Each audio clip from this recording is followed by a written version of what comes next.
ಇವತ್ತಿನ ದಿವಸ ಬೆಳಗಿನ ಜಾವ ಒಂದು ಬಂಟ್ವಾಳ ರೂರಲ್ ಪೊಲೀಸ್ ಸ್ಟೇಷನ್ ವ್ಯಾಪ್ತಿಯಲ್ಲಿರುವ ಫರಂಗಿಪೇಟೆಯಲ್ಲಿ ಒಂದು ಕೊಲೆ ಮತ್ತು UDR ಪ್ರಕರಣ ದಾಖಲಾಗಿದೆ. ಅವರು ಒಂದೇ ಕುಟುಂಬದ ಗಂಡ ಹೆಂಡತಿ ಆಗಿರ್ತಾರೆ. ಪ್ರಕರಣದ ಸಾರಾಂಶ ಏನೆಂದರೆ, ತಿಮ್ಮಪ್ಪ ರಾಮಮೂಲ್ಯ ಎಂಬುವರು ಅವರು ಹೆಂಡತಿ ಜಯಂತಿ ಅವರೊಂದಿಗೆ ಫರಂಗಿಪೇಟೆಯಲ್ಲಿ ವಾಸ ಇದ್ದಾರೆ. ಅವರು ಸುಮಾರು 16 ವರ್ಷದಿಂದ ಮದುವೆಯಾಗಿರ್ತಾರೆ. ನಿನ್ನೆ ಅವರು ಮನೆಯಲ್ಲಿ ನೈಟು ಸುಮಾರು 11 ಗಂಟೆ ತನಕ ಎದ್ದಿದ್ದು ಪಕ್ಕದ ಮನೆಯಲ್ಲಿ ನೋಡಿದ್ದಾರೆ.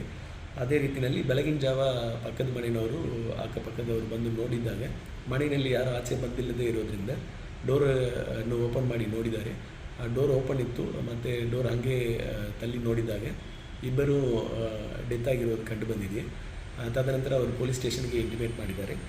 ಪೊಲೀಸ್ ಹೋಗಿ ವೆರಿಫೈ ಮಾಡಿದ್ದಾಗ ಅದರಲ್ಲಿ ಅವರು ತಂಗಿ ಯಾರು ಜಯಂತಿ ಅವರು ತಂಗಿ ಅವರ ಹತ್ರದಿಂದ ದೂರನ್ನು ತಗೊಂಡು ಅವರು ಜಯಂತಿ ಅವರನ್ನು ತಿಮ್ಮಪ್ಪರವರು ಕುತ್ತಿಗೆಗೆ ಕೈ ಹಾಕಿಸಿ ಕೊಲೆ ಮಾಡಿ ಮತ್ತು ಅವರು ಅದೇ ನಿಟ್ಟಿನಲ್ಲಿ ಸೂಸೈಡ್ ಮಾಡಿಕೊಂಡಿರೋದು ಕಂಡು ಬಂದಿದೆ.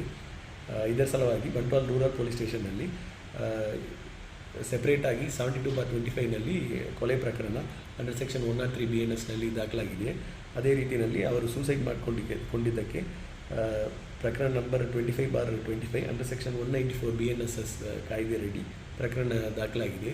ಈಗ ಇಬ್ಬರದು ಬಾಡಿಯನ್ನು ಪೋಸ್ಟ್ಮಾರ್ಟಮ್ ಮಾಡಿ ಮತ್ತು ಬಾಡಿಯನ್ನು ರಿಲೇಟಿವ್ಸ್ಗೆ ಹ್ಯಾಂಡ್ ಓವರ್ ಮಾಡಲಾಗುವುದು. ಮುಂದೆ ಮೇಲೆ ಚಾರ್ಜ್ ಶೀಟ್ ಮುಂದೆ ಮೇಲೆ ಅಂತಿಮ ವರದಿಯನ್ನು ಮಾನ್ಯ ನ್ಯಾಯಾಲಯಕ್ಕೆ